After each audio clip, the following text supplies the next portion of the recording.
Hello, welcome to the channel Why Stories. Enjoy watching. You had the kids, so deal with it.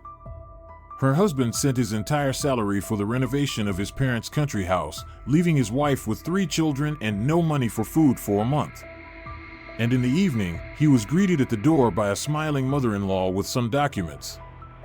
Elena woke up to the sound of a child's crying 10 minutes before the alarm. Again. For the third time that night.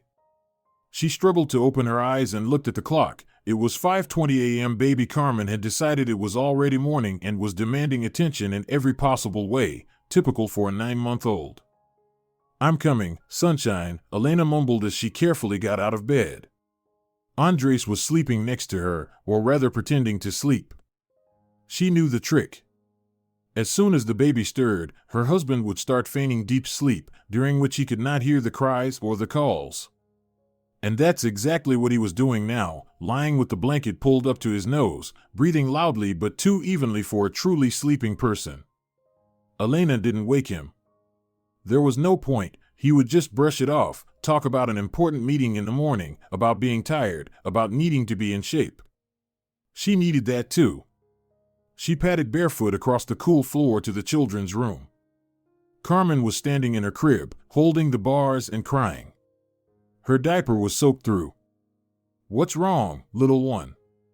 Elena whispered, picking up her daughter. "It'll be okay." While changing the diaper, Carmen calmed down, distracted by the mobile hanging over the changing table. In the neighboring crib, 3-year-old Miguel was stirring, and Elena froze, afraid of waking him too early. Every minute of a child's sleep was precious. Carmen, not having her usual breakfast, started whining again as soon as she woke up. Elena sat her in the high chair in the kitchen and turned on the kettle. "Just a second, kitten, just a second." She grabbed a jar of baby food and quickly heated some porridge in the microwave. While Carmen reluctantly picked at her breakfast, Elena finally managed to make herself a cup of coffee, the only thing keeping her upright for the last 3 years. The coffee was hot and strong. She stood by the window, looking out at the gray courtyard of the apartment complex, trying to plan her day. She needed to buy groceries for the week, pay the utilities, replace the diapers that were running out, and take the kids for a walk. Her thoughts were interrupted by the sound of a door opening. A sleepy 5-year-old Carlos appeared in the doorway. "Mom, I need to go to the bathroom," he mumbled, rubbing his eyes. "Go ahead, darling, then we'll have breakfast." Breakfast for Carlos, washing up, getting dressed. Then Miguel woke up, and the whole routine repeated. Bathroom, washing up, getting dressed, breakfast. The porridge burned while she helped Carlos tie his shoes. Miguel spilled the juice. By 9 a.m., Elena felt like she had worked a full shift at a factory, and the day was only beginning. Somewhere in all this chaos, Andres woke up and got ready. He appeared in the kitchen as Elena was wiping up spilled juice, Dasha was smearing porridge across the table, and the boys were having a bread ball fight. "Good morning," he said as he walked past the chaos to the coffee maker. "I'll be staying late today, don't wait for me." Elena looked up, brushing a strand of hair out of her face. "Again?" "Third day in a row." "Andres, I need your help with the kids, I can't manage on my own." "I have an important meeting." Then a company event, he turned away, adjusting his tie. "You know how important this is for my career." "I know," she nodded tiredly. "By the way, we need to pay for the apartment today and buy groceries. Your salary should be on the card, right?" Yes, it's all there," he nodded, taking his coffee and heading for the door. "Buy whatever you need." "All right, I'm off." The door slammed behind him. Elena was left alone with 3 children, a mountain of unwashed dishes, and the feeling that today would be no different from yesterday. By noon, she managed to get some semblance of order in the apartment, get all 3 kids dressed, and head to the playground. It was a sunny autumn day, and the little ones were joyfully running among the yellowing leaves. Dasha sat in the stroller, squinting at the sun and trying to catch falling leaves. "Your kids are so cute," said an elderly woman sitting down beside her on the bench. "Are they all yours?" "Yes," Elena nodded without looking away from the boys. "Carlos, don't climb the slide from that side." And how do you manage? The woman's voice held genuine amazement. I struggled with just one when I was raising mine. Elena shrugged. What else can I do? My husband's always at work, my mother-in-law's far away, and she's not eager to help. My mom sometimes takes the eldest on weekends, but she works too. You modern women have it tough, the woman shook her head, but then again, it's still easier than it was for us. These diapers, baby formulas, automatic washing machines. Elena nodded, barely listening. She heard this same song regularly from the older generation, especially from her mother-in-law, who thought the young daughter-in-law just didn't know how to manage. We worked, raised kids, and took care of our husbands in our time, Dona Margarita loved to repeat, and all you do is complain. Soft-handed. Wash in the morning, iron in the afternoon, cook in the evening. And don't forget to be a loving mother, an attentive wife, and a well-groomed woman. Oh, and be grateful you get to stay on maternity leave instead of working like some others do. Elena sighed deeply, pushing away these intrusive thoughts. Her reverie was interrupted by Miguel's cry. He had fallen off the swing and was now crying, holding his knee. She had to hurry to comfort him, treat his scrape, and calm him down. They didn't make it to the supermarket until 3 p.m., by which time Dasha was starting to get cranky from exhaustion. Elena quickly made a shopping list on her phone: milk, bread, meat, vegetables, fruits, baby food, diapers. The list was long and expensive. She mentally calculated the amount. It should be enough. Plus utilities. Mom, I want this toy car. Carlos was pulling at a shelf full of toys. Not now, sweetheart, Elena replied softly. We're only getting groceries today. But Dad promised, the boy pouted, preparing for a protest. Dad will buy it this weekend. She knew the promise would remain just that, but for now, she needed to calm him down. After filling the cart with essentials, Elena pushed it to the checkout. Miguel was already starting to whine. Dasha was fussing. She needed to get home as quickly as possible, feed them lunch, and put the youngest to sleep. Card or cash? The cashier asked, scanning the items. Card. Elena pulled out her husband's salary card from her wallet. While the cashier packed the groceries into bags, she opened the banking app to check the balance. She needed to know how much would be left after the big purchase. The numbers on the screen made her freeze. Instead of the usual 3 million pesos, Andres' fresh salary, there were only 6,000 pesos in the account. Is there something wrong with your card? The cashier asked impatiently, noticing Elena holding her phone, frozen. Elena swallowed. Just a second. She refreshed the app with trembling fingers. Maybe it was just a glitch? But the numbers didn't change. 6,000 pesos. Frantically scrolling through the transaction history, she saw the last transaction, 2,994,000 pesos sent to Margarita. Sorry, Elena mumbled, feeling like the ground was slipping from beneath her. I need to cancel the purchase. I'm having technical issues with the payment. She grabbed the children and rushed out of the store, leaving the full cart at the checkout. All she could think was, what do I do now? They walked home since there was no money for a taxi. Miguel fell asleep in the stroller next to Dasha. Carlos walked beside her, his head down, occasionally asking why they left without the shopping and what they would have for lunch. In the stairwell, Elena ran into a neighbor who helped carry the stroller up to the 3rd floor. Once inside the apartment, Elena immediately put the younger kids to sleep, gave Carlos a tablet with cartoons, and finally managed to call her husband. Andres didn't answer right away. When he did, the noise of voices and music was in the background. Yes, Elena, what's up? I'm at a meeting.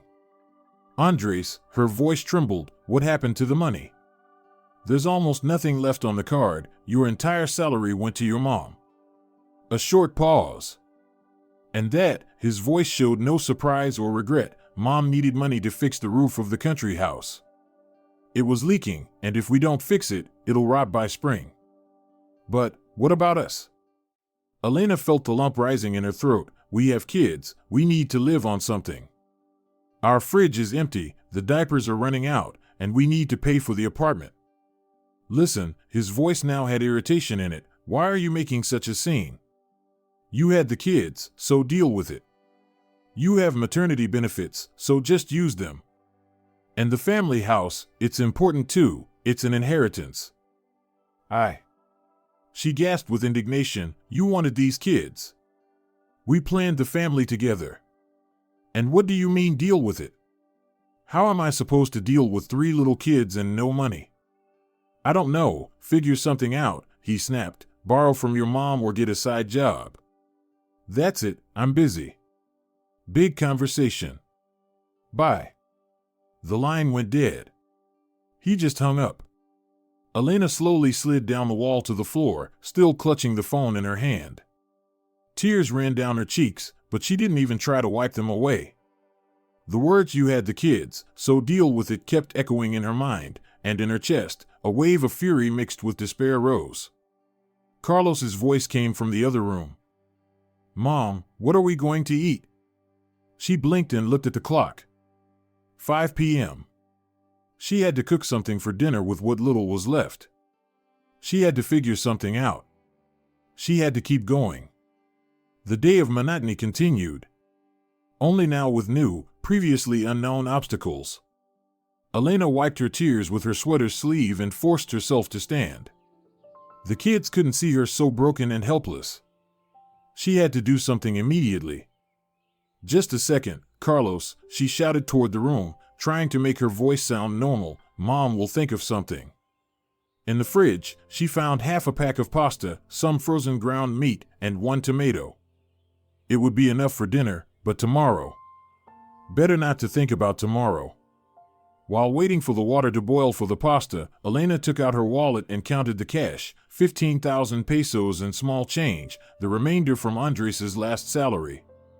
The maternity benefits wouldn't arrive for another 2 weeks. Elena rested her forehead against the cold fridge door. Her phone vibrated in her pocket. Mom, just in time, as always. Elena, how are you? Her mom's voice sounded warm and concerned. Elena wanted to answer normally, as usual, but instead, a choked sob escaped from her throat. Elena? What happened? There was a note of worry in her mom's voice. Andres. Elena turned away from the kitchen door so Carlos wouldn't hear. He transferred his entire salary to his mother. For the renovation of their country house. I don't have money for food, for diapers, not even for utilities. A heavy silence hung on the other end of the line. I'll come over, her mom finally said. I'll be there in an hour. Mom, don't, you have a shift tomorrow, Elena began, but her mother interrupted. This isn't up for discussion, hold on for an hour. The water for the pasta had already boiled, but Elena only now realized and poured the pasta into the pot. The meat sizzled in the frying pan, and the sound mixed with the clamor of thoughts in her head. You had the kids, you deal with it. That phrase pulsed in her temples, each time sending a new jab of pain. She hadn't just had the kids, they had both decided to have them together. Andres insisted on having only a year between the first and second, even though Elena wanted to wait until Carlos went to kindergarten. And then, when Miguel was only 6 months old, he started talking about how great it would be to have a big family. You're at home anyway, you're already dealing with one, why not take care of a second? And then you'll have a daughter. I always dreamed of having a girl, he said, not thinking about what it was like to be with a child 24/7 without weekends or vacations. And she agreed, because she loved him. Because she believed they could handle it together. Together, what a funny word. While stirring the pasta to keep it from sticking, her thoughts inevitably turned to her mother-in-law. Donna Margarita had never hidden her feelings about her daughter-in-law. From the very beginning, when Andres first brought Elena to his parents' house, she looked at her critically, like a product in a store, assessing whether this girl deserved to be her son's wife. Apparently, she didn't. How many times over the years had the mother-in-law interfered in their lives? She imposed her opinions on raising children, chose where they should go on vacation, what furniture to buy, how to renovate the apartment. And every time, Andres agreed with his mother, even if he and Elena had other plans. Mom knows best. Mom has more experience. Don't argue with Mom. She wants what's best for us. These phrases became part of their life. But taking the entire salary, leaving the family without any means of support, that was no longer just interference, it was betrayal. Elena turned off the stove. It was time to call her mother-in-law and sort things out. "Hello," Donna Margarita's voice sounded deliberately indifferent, as though she had been expecting this call. "Hello," Elena tried to speak calmly, although inside she was boiling. "I wanted to know why you took Andres' money without consulting us. That's his salary, the one we need to live on for an entire month.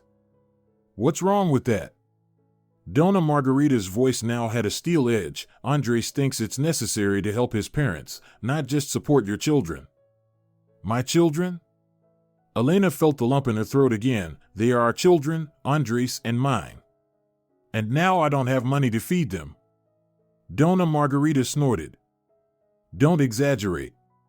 You have maternity benefits. After all, you can borrow from someone. And the family house is more important than your immediate needs. It's an inheritance that will one day go to your children. But the children are hungry now, not sometime in the future." Elena could no longer control her emotions, and they need diapers now. "I can't explain to a 9-month-old that we aren't buying diapers because Grandma needs to fix the roof on the country house." "Don't you dare yell at me." Her mother-in-law's voice became icy. "You've really gotten bold, Elena. Andres told me everything, how you threw a tantrum, how you made accusations. You're acting like a spoiled little girl." Elena took a deep breath, trying to calm down. "I just want to understand how we're supposed to live from now on. Maybe you could return at least part of the money?" "Don't even dream about it." Donna Margarita cut her off. "The money has already been given to the builders, an advance for the work. And frankly, I don't understand why you're complaining. In our time, women worked, raised children, took care of their husbands, not like today's soft hands. My mother-in-law raised 3 kids on her own when her husband died. And you can't handle 3 with a living husband. But your mother-in-law at least had money for food. She didn't give everything away for a house renovation." Elena was shouting now, unable to control herself. "You know what?" Donna Margarita's voice became even colder. "If you can't feed your children, maybe you should think about letting them be taken by those who can. A friend of mine has a childless daughter who's been wanting to adopt. Maybe I should suggest yours to her." Elena gasped at these words. She couldn't believe what she was hearing. You're threatening to take my children," she whispered. "I'm just offering options," her mother-in-law answered venomously, "since you think you can't support them." Elena choked with indignation, but at that moment, she heard the cry of little Dasha waking up from the other room. "I need to go to the baby." But this conversation isn't over. She hung up without waiting for a response. Her hands were shaking so badly she almost dropped the phone. How could she threaten to take her children? What kind of monster was this woman? Dasha's cries grew louder, and Elena rushed to the nursery, wiping her tears as she went. She would think about this conversation later. Right now, she needed to take care of her daughter. The evening turned into a nightmare. Carmen wouldn't calm down. Miguel threw a tantrum because he couldn't find his favorite toy car, and Carlos was being picky at dinner, refusing to eat pasta without cheese. Elena rushed between them, trying to please all 3 when the doorbell rang. "Mom," she sighed, opening the door. A short, energetic woman stood in the doorway with 2 large bags. Without saying a word, she hugged her daughter, then resolutely walked into the kitchen and began unloading groceries. "I brought the essentials: milk, cottage cheese, eggs, bread, sausage. Some fruit for the kids and diapers for Dasha. This will be enough for now."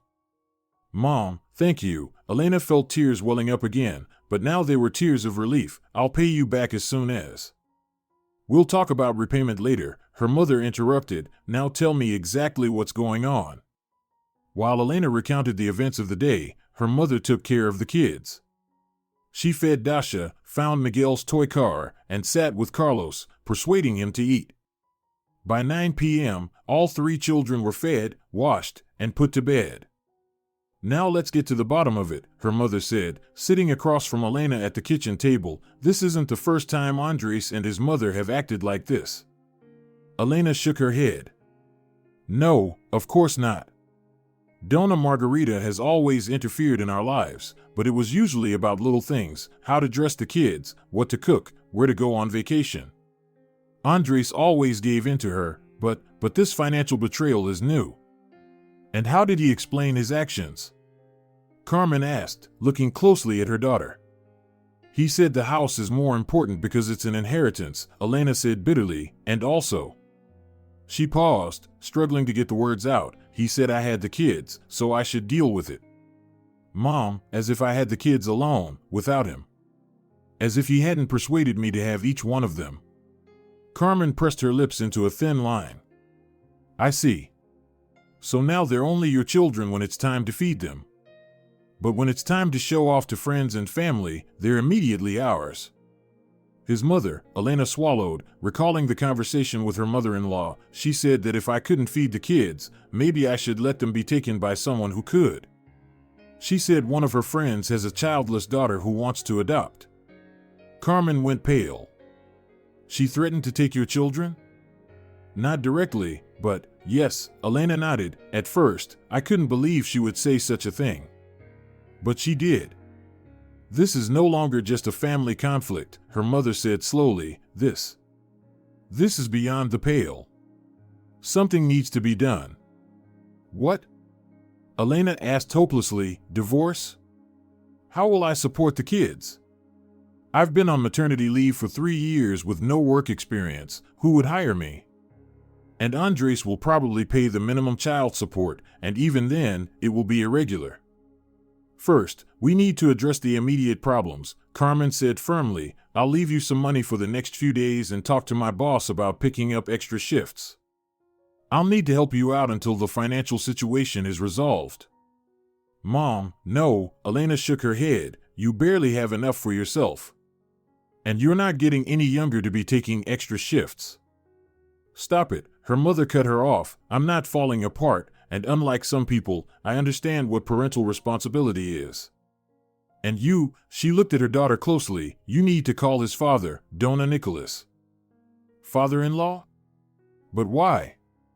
Because he needs to know what his family is doing, Carmen said resolutely. I don't know Dona Nicholas well, but he always seemed like a fair man. After all, he's a military officer. He should have a sense of honor and dignity. I don't know, Elena said uncertainly. What if he sides with his wife and son? What if he doesn't? Her mother countered. What do you have to lose? Elena thought about it. What did she have to lose? Her father-in-law had always been polite to her, showed interest in the grandchildren, and sometimes brought gifts. He had also been strict with Andres, scolding him for his irresponsibility. Maybe it was worth taking a chance. All right, she nodded. I'll call him tomorrow. Call him now, her mother insisted, immediately. Dona Nicholas answered after the third ring. His deep voice sounded tired. Yes, Elena, I'm listening. Hello, Elena suddenly felt shy, not knowing how to begin such a conversation. Sorry for the late call. It's all right, I haven't gone to bed yet, answered her father-in-law. Did something happen? Elena took a deep breath and blurted out in one breath. Andres transferred his entire salary to Dona Margarita for the renovation of their country house, and now we don't have money for food or the most essential things for the children. And when I tried to talk to him, he said that I had the kids, so I should deal with it. There was a heavy pause on the line. Then there was a creaking sound as if Don Nicholas had suddenly gotten up from his chair. Repeat that. His voice now had tense notes. Andres gave all his salary to his mother?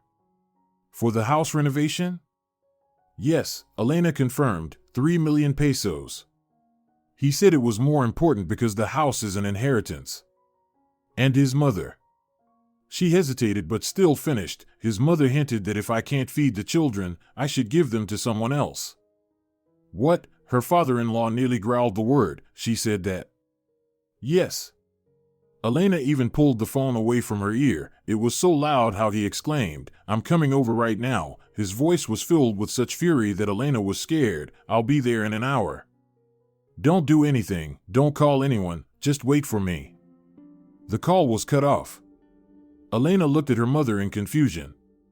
He's coming over, he seems very angry. Good, Carmen nodded. It means not everyone in this family has lost their mind. Now, let's make some tea. We have a difficult conversation ahead of us. Exactly 50 minutes later, there was a sharp, insistent knock at the door. Elena jumped and went to open it. Standing in the doorway was Don Nicholas, a tall, gray-haired man with a military bearing.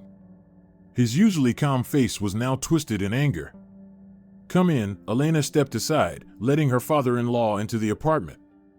Hello, Don Nicholas. Carmen came out to the hallway. Long time no see. Hello, Carmen, he nodded. It's a shame we're meeting under such circumstances. They walked to the kitchen, where Elena's mother had already put the kettle on and gotten out cookies. Don Nicholas sat at the table, placing his large, vein-bulging hands before him. In the silence, the sound of his heavy breathing could be heard, trying to control his emotions. Tell me everything from the beginning, he finally spoke, looking at Elena. How did it happen? And she told him about the empty card, the conversation with Andres, and the call from her mother-in-law. With every word she said, Don Nicholas's face grew darker. When she got to the hints about the children, he slammed his fist so hard on the table that the cups jumped. Scum, he spat through his teeth. Both of them are scum. Don Nicholas, Elena cautiously began. I didn't want to cause a scandal. You should have, he interrupted. You should have a long time ago. He took out his phone and opened the banking app. I'm transferring money to you right now. How much do you need? But Elena was at a loss. I can't. You can, her father-in-law cut her off. These are my grandchildren, and I won't let them starve because of my wife's greed and my son's cowardice. How much do you need for the month? We usually spend about 1,300,000 pesos, Elena replied quietly, for everything. I'm setting it to 8 million, Don Nicholas said decisively, typing something on his phone, just in case. Give me your card number. Elena obediently dictated the number, still not believing what was happening. A minute later, her phone beeped, notifying her of the incoming transfer. 8 million pesos, she read aloud, comment, for living expenses. Sorry for being a fool, this is just the beginning, her father-in-law grimly promised, getting up from the table. Now I'm going to them. We'll talk man to man. Maybe not today? Carmen cautiously suggested. It's already late, you're emotional. Exactly today, Don Nicholas cut her off, exactly while I'm emotional. Let them feel what they've done. He headed for the door but stopped and turned to Elena. Don't you dare return that money, understand? This is not a debt, this is compensation for moral damage. And don't even think about forgiving Andres just like that. Let him prove first that he deserves forgiveness. Or better. He hesitated, better file for divorce. You don't need a husband or father like him. And he left, slamming the door so hard that Carmen in the next room started crying. What's going to happen now? Elena asked, looking at her mother in confusion. What's supposed to happen? Carmen replied calmly, justice. Now let's go calm down the little one, then we'll have dinner, and I'll stay the night. Tomorrow will be a new day. Elena nodded, feeling a strange sense of relief. For the first time that entire crazy day, she believed that things might get better. Not as they were before, but maybe even better. It all started with a phone call. Elena had already put the children to bed and was finally going to rest when she heard her mother's worried voice from the next room. Elena, turn up the TV, there's a show on. Elena came out of the bathroom with a towel in her hands and saw Carmen pressing the phone to her ear with a look on her face as if she were watching an exciting movie. Oh my God, they're demolishing the house over there. What?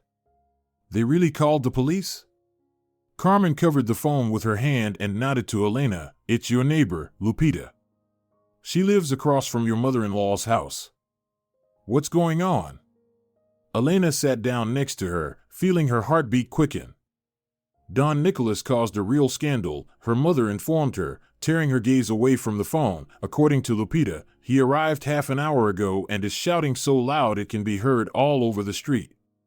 Listen now. She put the phone on speaker. From the speaker came the excited voice of a woman. Our neighbor Pepe even came out to the porch to smoke and listen. He says Don Nicholas was shouting that they are both the shame of his life. Margarita won't be able to step outside from shame, and her son, he says, isn't a man, he's a rag. Ugh, a brainless prostitute, taking money from her grandchildren. Mom. Elena tried to interrupt this stream, but Carmen just waved it off. And now, what's going on? She asked into the phone.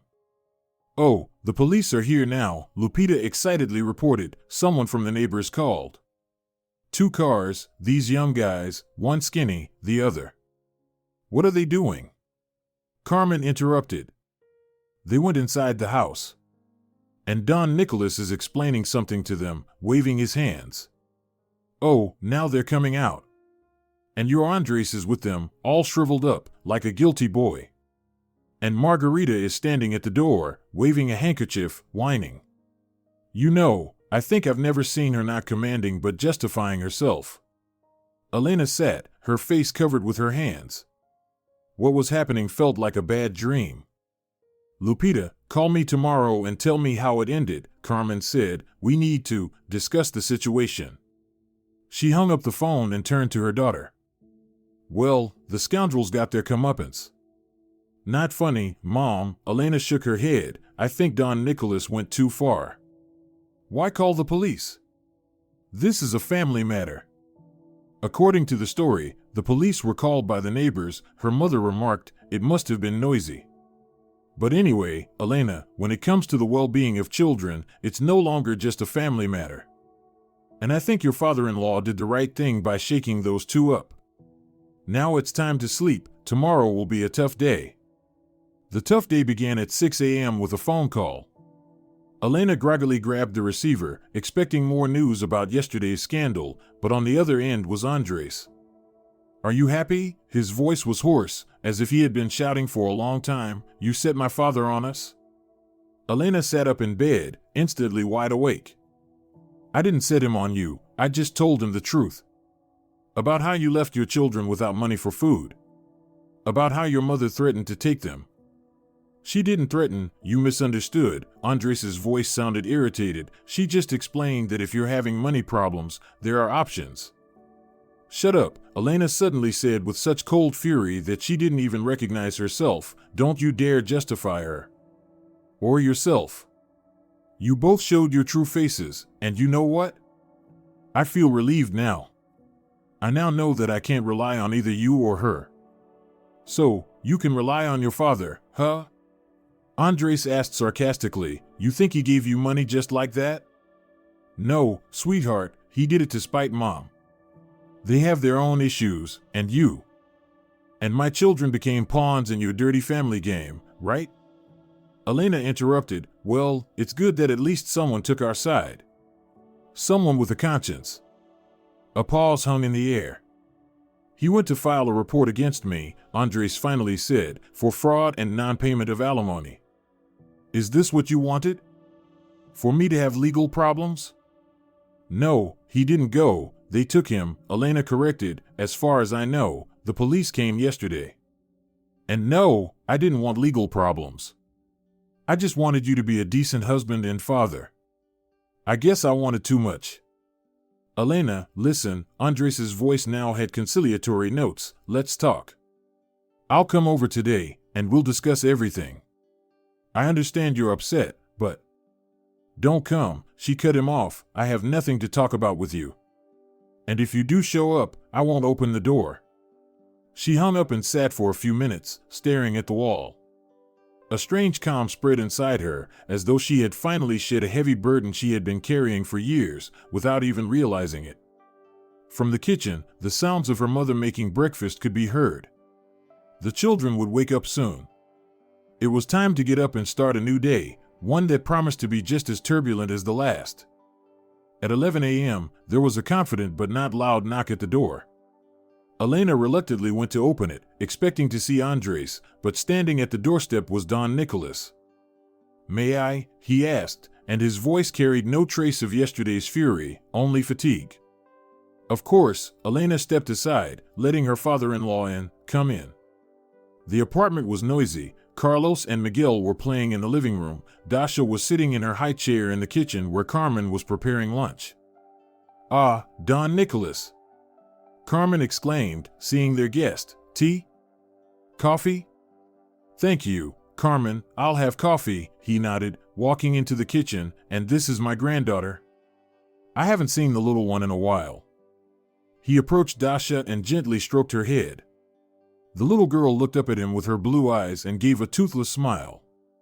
Something in Don Nicholas's face softened. "Elena, we need to talk," he said, turning away from the child. "There is important news." They sat down at the table. Don Nicholas took a sip of coffee, placed the cup down, and folded his hands in front of him. "I've filed for divorce," he said simply, "this morning. 30 years of marriage, but everything has its limit." Elena stared at her father-in-law in shock. "But why? Just because of what happened yesterday?" "Not just that," he shook his head, "that was the last straw. Margarita has always loved power and money more than family. Do you think that's why we haven't lived together for the last few years? I'm at the country house, she's in the city apartment. Because it's impossible to live with someone who manipulates, pressures, and demands all the time. God is my witness, I tried." "And what about Andres?" Elena asked quietly. "The boy is getting worse." Don Nicholas pursed his lips. "He didn't file a report, but the police are still looking into it. Andres transferred money to his mother under a false pretext. There was no house renovation planned. This is fraud. Plus, he admitted that he's been giving his mother money for months, telling you he spent it on work trips. Essentially, he's not supporting the family, though he should be." "Oh God," Elena covered her face with her hands. "I didn't know. So all his work trips, evening meetings?" "Not all, but many were excuses." Her father-in-law nodded. "He's been having an affair, Elena, for almost a year. With a girl from a nearby department, a very young one. Margarita knows and encourages it, hoping that he'll divorce you and marry the one she prefers. So that's why." Elena couldn't finish the sentence. There was too much information, too much pain. "Yes, that's why they were so quick to leave you without money." Don Nicholas clenched his fists. "They don't care about you, about the children. These children are only your responsibility, and they have other plans." Carmen, who had been silently listening to the conversation, walked over and placed her hand on her daughter's shoulder. "Elena, whatever you decide, we will support you. But personally, I think there's no place for such a person in the family." "I agree," Don Nicholas nodded, "but I didn't come just to talk about this. There's something else." He pulled an envelope from the inside pocket of his jacket and placed it on the table in front of Elena. "What is this?" She looked warily at the envelope.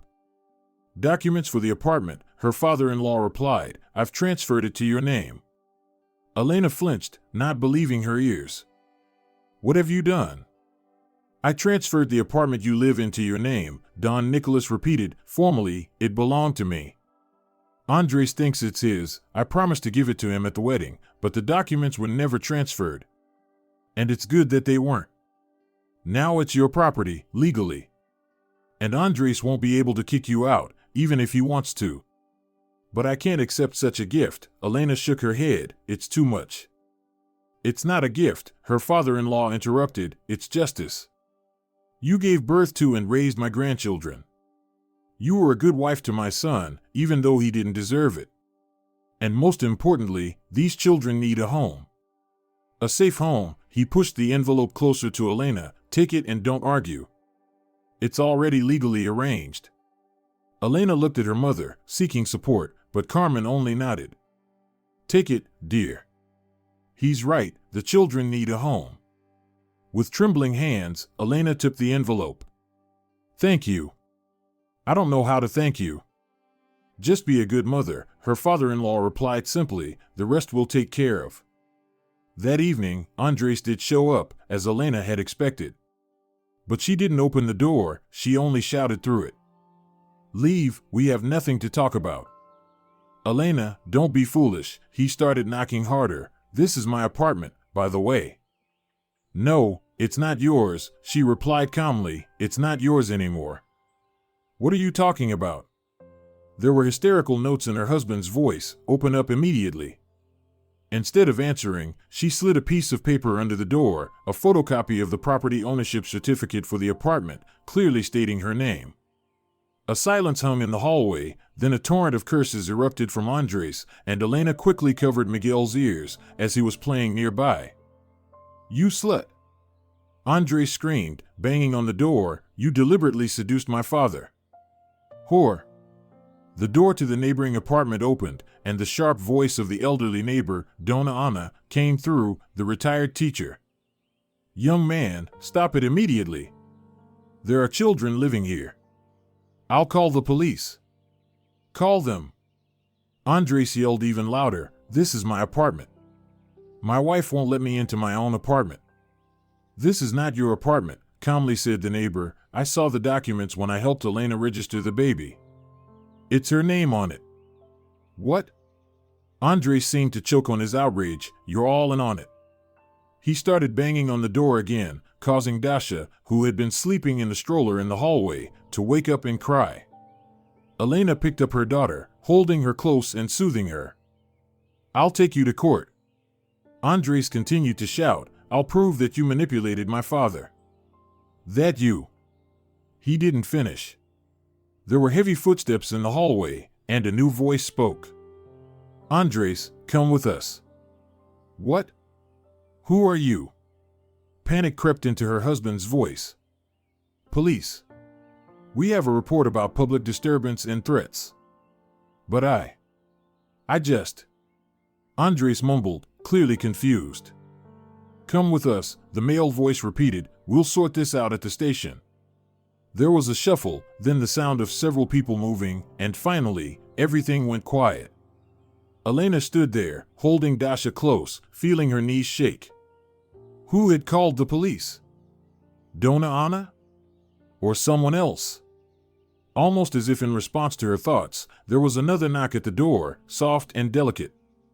"Elena, open up, it's me," came the voice of the neighbor. Elena opened the door. Dona Ana stood on the doorstep, a concerned look on her face. "Are you all right, dear? And the little one?" "Yes, thank you," Elena nodded. "Did you call the police?" "I did," the old woman replied without the slightest hint of embarrassment. "What's wrong with that? There's no need to yell and scare the children. I heard they're yelling all the way from that room." She motioned toward the far room of her apartment. "He's some kind of madman." "And that's the father of your children?" "Ugh, shame." "Thank you," Elena said sincerely. "I didn't know what to do." "Do nothing," the neighbor said confidently. "Let the police deal with it now.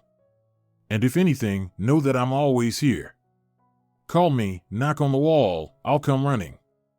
It's not easy for you, alone with 3 children." She left, and Elena returned to the apartment, feeling a strange emptiness. The events of the last 2 days had drained her like a lemon. But somewhere deep inside, a new feeling was growing: determination. No one would boss her or her children around anymore. No one.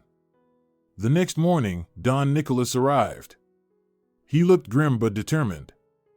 "Andres is moving to his mother's," he announced, refusing to come into the apartment. "I talked to him, had a serious talk." "What did you tell him?"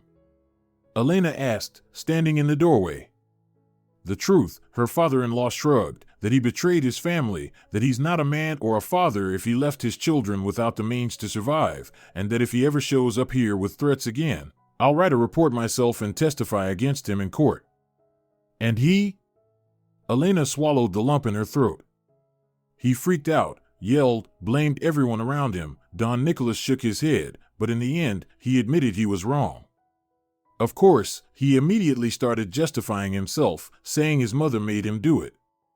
In short, a weakling. And now?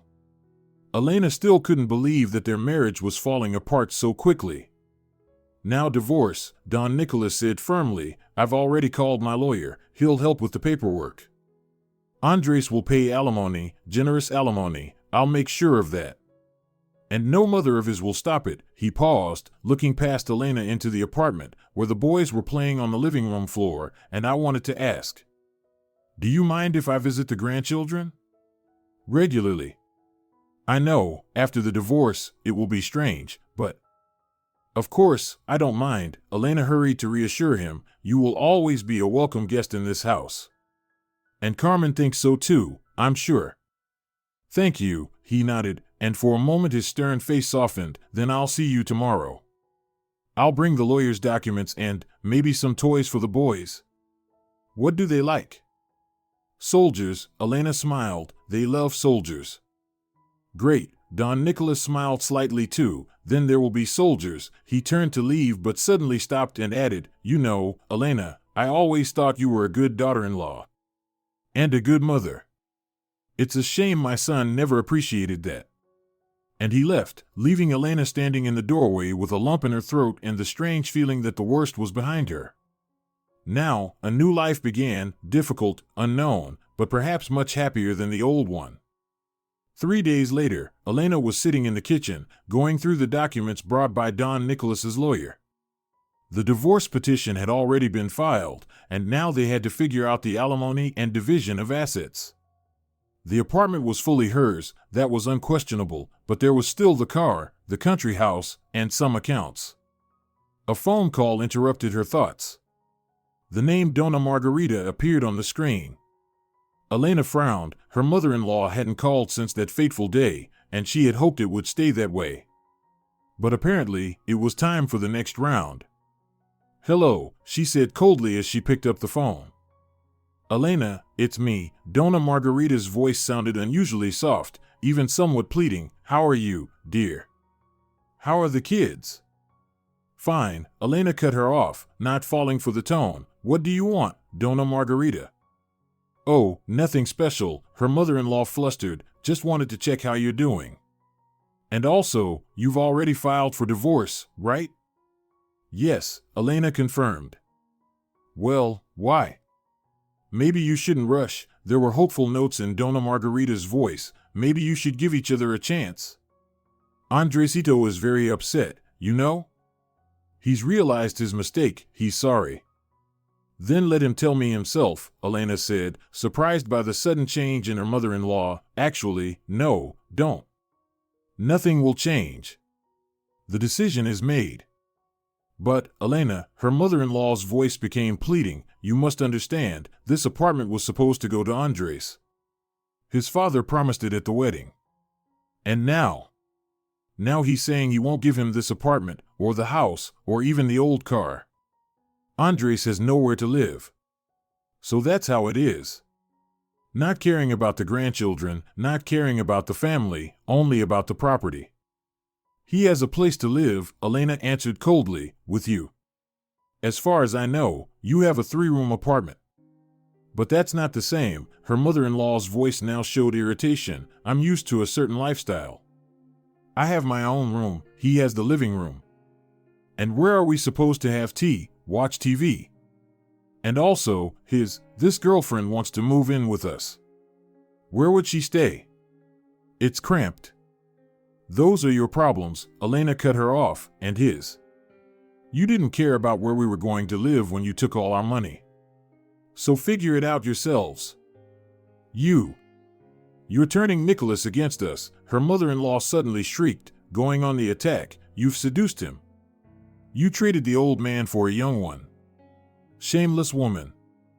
What? Elena couldn't believe her ears. Are you out of your mind? What young one? What nonsense! Don't pretend, her mother-in-law was now shouting into the phone. People can see everything. Nicholas visits you every day. Flowers, gifts. I know, you're having an affair. Elena even laughed at the absurdity of the accusation. Donna Margarita, your ex-husband is my husband's father and my children's grandfather. He helps us because, unlike you and Andres, he has a conscience. And yes, he brings gifts to his grandchildren. And flowers for my mother, who helps with the kids. Are you out of your mind? What? Her mother-in-law's voice was filled with confusion. Your mother? What does your mother have to do with this? She helps with the kids, Elena patiently explained, and Don Nicholas, of course, greets her. Carmen? He brings flowers to Carmen. Her mother-in-law's voice became hysterical. My husband brings flowers to another woman. Ex-husband, Elena corrected her. When Elena received the envelope with the final court decision on her divorce, she felt neither bitterness nor regret, only relief. The paper confirmed what had already happened a month ago. Her marriage to Andres was officially dissolved, and she was granted full custody of the children and substantial alimony, which Don Nicholas had insisted upon. That's it, she whispered, carefully putting the document back into the envelope. It's done. Don't be afraid, little one. Elena reached out and gently stroked her daughter's soft hair. Everything will be fine now. And this wasn't just consolation or self-suggestion. Over the past month, life had genuinely improved. Don Nicholas had become a frequent guest in their home. Every weekend, he came with treats, bringing soldiers and construction toys for the boys, soft toys for Dasha, and always a box of good candies or rare tea for Elena. But the most surprising thing was how quickly and strongly Don Nicholas and Carmen became friends. If before they were just in-laws who politely interacted on holidays, now they spent more and more time together. First, walking with the grandchildren in the park, then sitting for tea in Elena's kitchen, and in the last few weeks, meeting alone, without the children. Elena didn't ask questions, but she noticed how her mother's face brightened when she was getting ready for the theater with Don Nicholas or to visit an exhibition where he had gotten tickets. And though it was strange to see her ex-husband's father courting her mother, Elena was happy. These two deserved happiness after everything they had been through. A knock at the door broke her from her thoughts. Standing at the door was Don Nicholas, looking especially neat and formal today in a sharp suit. Hello, Elena. He handed her a small box of candies. How are you doing? Thank you, we're good, she smiled, letting her father-in-law into the apartment. I just got the divorce papers. Great, he nodded, so it's all officially over. Has Carmen arrived yet? Not yet, Elena shook her head. She should be here any minute. It's her last day before vacation, so maybe she's been delayed. No worries, I'll wait. Don Nicholas walked into the living room, where he was immediately attacked by Carlos and Miguel. Grandpa, did you bring the soldiers? Carlos hung on his arm. And the tank? You promised a tank. Miguel tugged at his other hand. Yes, you little bandits, Don Nicholas laughed, pulling out a small box from his jacket pocket, but not only that. He winked at Elena, and she suddenly realized that today wasn't just another visit, something important was about to happen. Carmen arrived half an hour later, flushed, with a bouquet of flowers from her colleagues and a box of cake. Sorry for being late, she exclaimed, entering the apartment. The girls at work threw me a farewell tea. I couldn't leave earlier. Don Nicholas, you're already here? Nicholas, he gently corrected. We agreed. Yes, Nicholas, she blushed and smiled, I remember. Elena watched the exchange between them and couldn't help but notice how much younger her mother seemed, how her eyes sparkled, how her movements had become smoother, and even her posture had changed. And Don Nicholas looked at her with such tenderness, it was hard to miss. I've prepared dinner, Elena said, heading to the kitchen. Let's all eat together, and then you can go wherever you were planning. Actually, Don Nicholas cleared his throat. We have news. And we wanted to talk to you first, Elena. She turned around, raising an eyebrow in question. News? Carmen and Don Nicholas exchanged a look, and her mother nodded decisively. Dear, she began, walking closer, Nicholas and I have decided to get married. Elena froze, not knowing what to say. She had suspected something was going on between them, but marriage? So soon? I know this may seem strange, her mother continued, seeing her confusion, and too fast. But when you meet a kindred spirit at our age, it would be foolish to waste time. I love your mother, Elena, Don Nicholas simply said, and I want to make her happy. But your opinion matters to us. You don't mind, do you? Elena looked at them, two not-so-young people who now seemed like embarrassed teenagers and suddenly burst out laughing. Mind? I'm happy for you, she hugged her mother, then went to Don Nicholas and hugged him too. Of course, it's unexpected, but after everything that happened, you deserve happiness. Both of you. Thank you, dear. Carmen's eyes sparkled with tears. This means so much to us. When is the wedding? Elena asked, still smiling. In 2 weeks, Don Nicholas replied, a simple registration, no frills. Then a small dinner at a restaurant, you, the children, a couple of my friends, and your mother's colleagues. But how about? Elena hesitated, unsure whether to mention her ex-husband. Andres already knows, Don Nicholas said dryly, and his mother too. Their reaction was predictable. Margarita threw a tantrum, Carmen explained, rolling her eyes. She screamed that this was a conspiracy against her, that we had conspired to take their property. The usual rant. And Andres? Elena asked quietly. He was silent. Don Nicholas shrugged, then he said he didn't care, but he wouldn't come to the wedding. Well, that's his choice. Let's not talk about the sad stuff. Carmen took her fiancé's hand. A new life is starting for us. And for you, Elena, too. Elena nodded. Indeed, a new life was beginning. And it seemed far better than the old one. The next 2 weeks flew by in a flurry of preparations. Carmen moved into Don Nicholas's spacious country house, and she immediately liked it. Marina, Elena's friend, agreed to help with the children when she had to run errands. And then came the wedding day, a simple one, with no frills, just as Don Nicholas had promised. The civil registry had a small group of people, Elena and the children, 2 of the groom's friends, retired military officers, and 3 colleagues from the clinic where Carmen worked. Carmen chose a light blue suit instead of a white dress, and Don Nicholas wore that same formal suit he had worn when he came to announce their engagement. They looked so touching, exchanging rings, that Elena couldn't hold back her tears. After the registry, everyone went to a small restaurant where a private room had been reserved. The children quickly grew tired of the adult conversation and started running between the tables while Elena tried to calm them down. Let them be, her mother smiled, walking up to Elena. Let them run. They can today. Are you happy? Elena asked quietly, looking into her mother's eyes.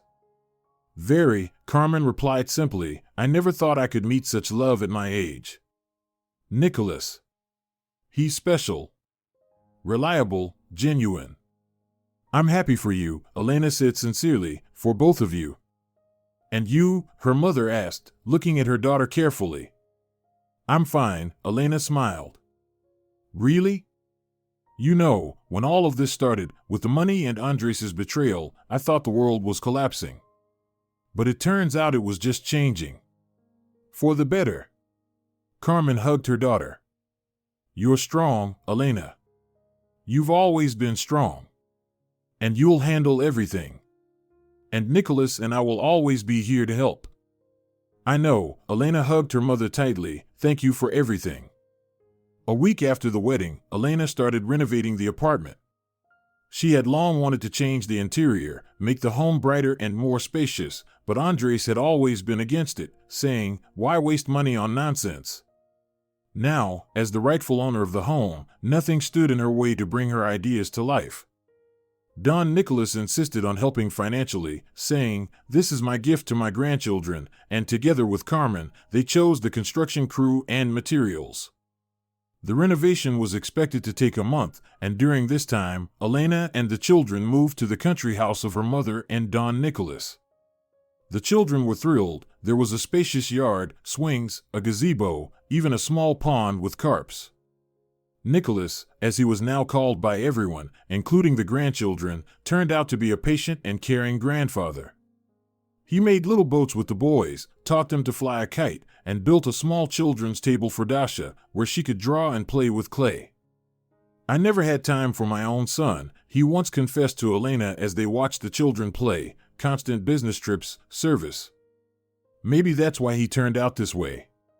Now that I'm retired, I want to make up for lost time with the grandchildren.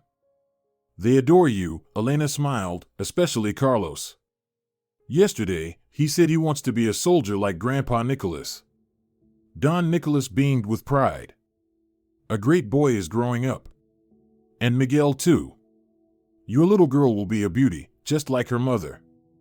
These words warmed Elena's heart.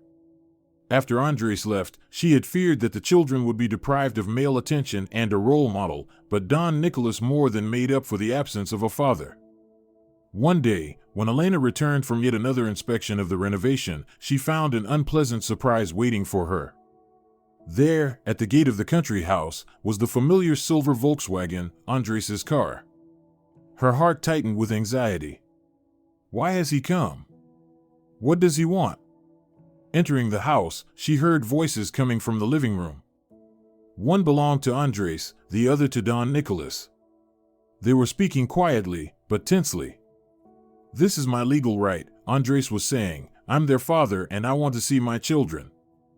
Your legal right, which you haven't cared about for almost 2 months, Don Nicholas replied curtly. No calls, no visits. I had circumstances, Andres's voice sounded irritated, and anyway, it's not for you to judge me. You left my mother for. Don't you dare, Don Nicholas's voice turned sharp, don't you dare compare. I didn't leave you without money for food when you were a child. I always provided for the family, even when your mother spent money on stupid trinkets instead of your textbooks. Elena decided it was time to intervene and entered the living room. Hello, she said, trying to keep her voice steady. What's going on? Andres turned around. He looked worn out, with dark circles under his eyes and a scruffy stubble on his cheeks. He had never allowed himself such untidiness before. Hello, he said, avoiding her gaze. I came to see the children. Why? Elena asked directly. You haven't cared about them for almost 2 months. You didn't even call on Miguel's birthday. He hesitated. I've had difficulties.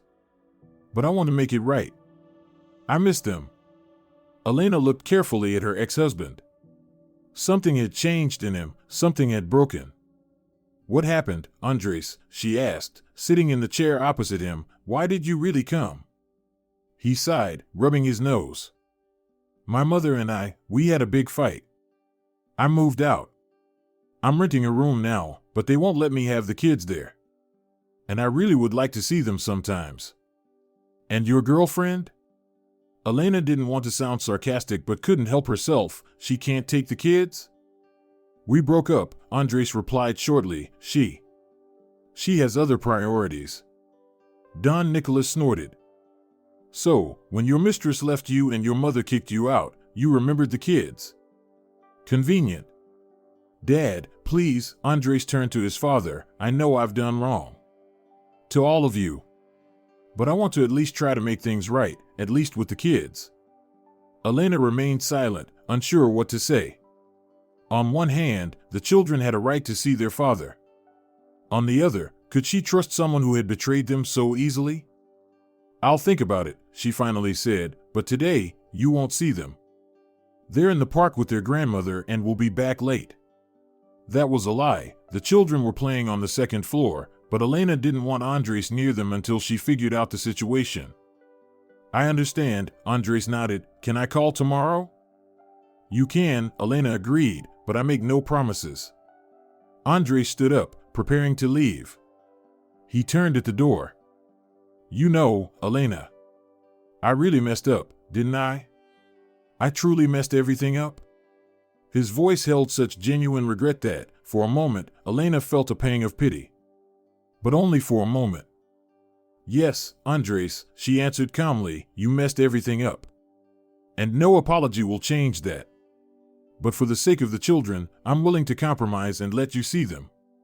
Sometimes. Under supervision. Thank you, he lowered his head, it's more than I deserve. When the door closed behind him, Don Nicholas shook his head. I don't believe his remorse. Something's not right. Do you think he's lying? Elena asked. Why? I don't know, her father-in-law shrugged, but I would be careful with Andres. And especially with his mother. Elena nodded. She herself didn't believe in her ex-husband's sincerity. But the children needed a father, even if he wasn't perfect. The answer to the mystery of Andres' sudden appearance came 2 days later, when Carmen returned from the market, flustered. "Do you know who I ran into?" she exclaimed, "my former colleague Conchita. She's friends with Dona Margarita's neighbor. And guess what she told me?" "What?" Elena looked up from her laptop, where she was browsing wallpaper options for the nursery. "Margarita started an affair," Carmen declared triumphantly, "with some businessman and owner of a car dealership. They met at a resort where she went to relax after the divorce from Nicholas. And now he's moving in with her. Can you imagine? And what does this have to do with Andres?" Elena didn't understand. Why did she kick him out? Because this businessman is a widower with 2 teenage kids. And he set conditions: either they live together or not at all. He doesn't want to share a house with Margarita's grown son. So, she asked Andres to move out. She kicked her own son out for a new lover. Elena shook her head. "I'm not surprised. She's always thought only of herself. So that's why Andres suddenly remembered his children," Carmen continued. "He needs a new place to stay, I'm sure. A new nanny to take care of him, cook, clean. And who's better than you?" Elena frowned. This version of events seemed plausible. And it meant that Andres' supposed remorse was just an act.